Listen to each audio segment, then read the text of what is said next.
عید کی شب ہے، 13 رجب کی رات ہے۔ آج جشن ایسے منائیں، زیدی صاحب جشن سنا نہیں جاتا، جشن منایا جاتا ہے۔ ایسے جشن منائیں کہ اگلے سال یہی 13 کی رات کعبہ کی دیوار کے سامنے بیٹھ کر منا رہے ہو۔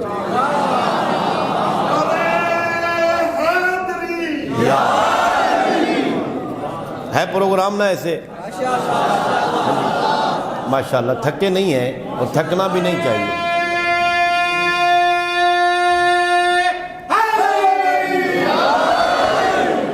جیتے رہیں، سلامت رہیں۔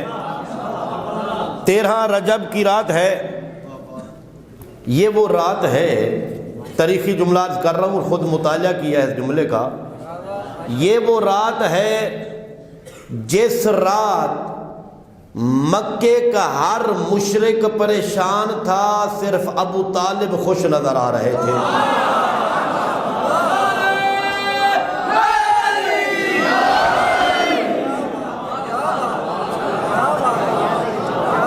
ہر کوئی پریشان تھا، ایک ابو طالب خوش تھے۔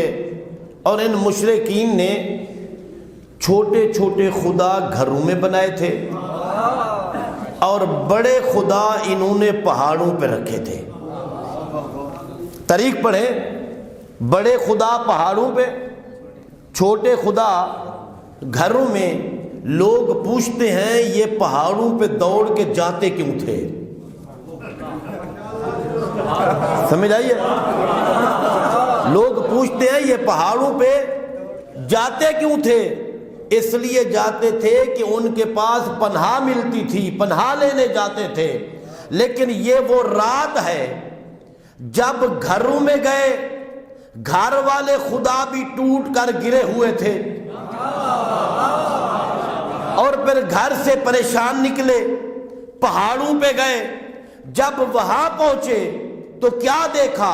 لا ساختت علی وجوہہم، وہ بڑے خدا بھی پہاڑوں پہ گرے ہوئے تھے۔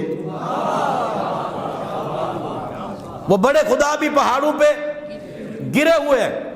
یہ پریشان اترے۔ اللہ آپ کو لے جائے مکہ، جو حجاج جو زوار دیکھ کر آئے ہیں، جو عمرہ کر کے آئے ہیں، وہاں کے پہاڑ چھوٹے چھوٹے نہیں ہیں، بہت بڑے بڑے پہاڑ ہیں۔ کم از کم ایک پہاڑ پہ اوپر جاتے اور واپس آتے دن لگ جاتا ہے۔ یہ چھوٹے پہاڑ نہیں ہیں اور آسانی سے اوپر چڑھا بھی نہیں جا سکتا۔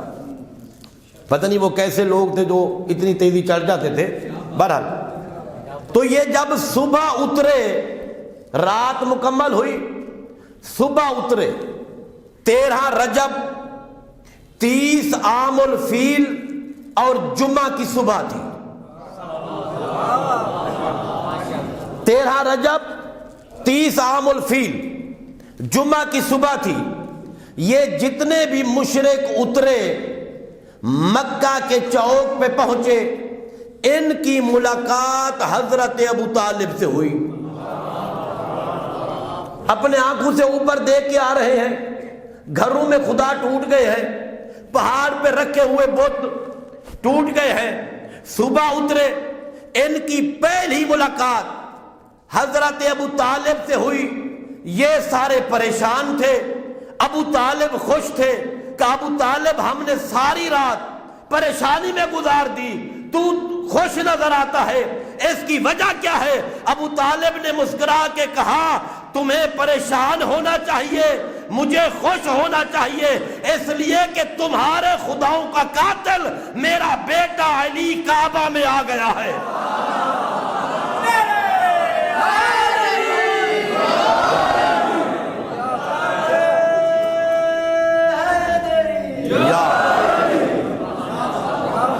بت شکن کعبہ میں آ گیا ہے۔ یہ میں نے ابھی شروع کیا، جشن ابھی شروع نہیں ہوا، میں نے ابھی میلاد شروع نہیں کیا۔ ہاں جی، آپ جب تھکیں گے نا میں اس وقت میلاد شروع کروں گا، ہاں، تاکہ بیدار کر لوں۔ ایک دفعہ صلوات پڑھیے باواز بولا۔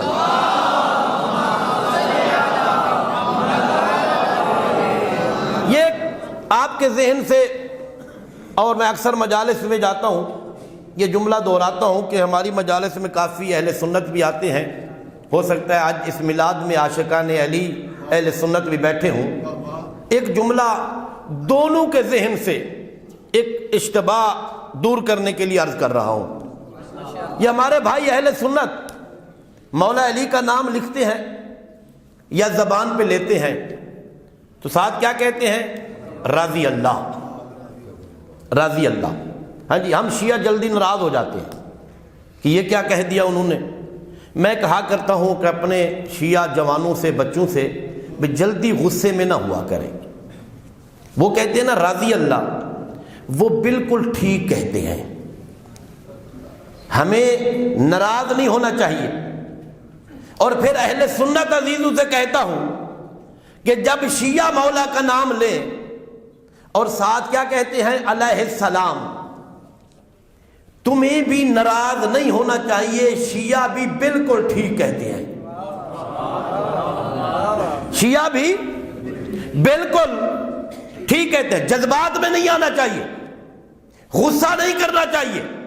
اہل سنت برادر کہے علی رضی اللہ تب بھی ٹھیک ہے، شیعہ کہے علی علیہ السلام تب بھی ٹھیک ہے۔ آپ کہیں مولانا یہ کیا بات کر رہے ہیں، علی کو رضی اللہ؟ میں کہتا ہوں ہاں، وہ کہتے ہیں رضی اللہ، بالکل ٹھیک کہتے ہیں، ہم کہتے ہیں علیہ السلام، بالکل ٹھیک کہتے ہیں۔ وہ کیسے؟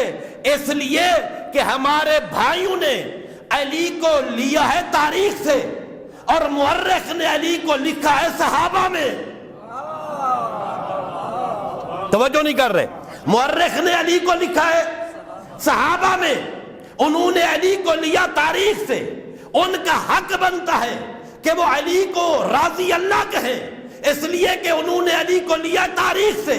ہم کہتے ہیں علیہ السلام، کیوں؟ اس لیے کہ ہم نے علی کو لیا ہے قرآن سے۔ توجہ، ہم نے علی کو لیا ہے قرآن سے، انہوں نے علی کو لیا ہے تاریخ سے۔ مورخ نے لکھا علی صحابی ہے، وہ کہتے ہیں رضی اللہ، ہم نے لیا علی کو قرآن سے، کہتے ہیں علیہ السلام، کیوں؟ قرآن علی کو کہتا ہے نفس رسول، نبی بھی علیہ السلام، علی بھی علیہ السلام۔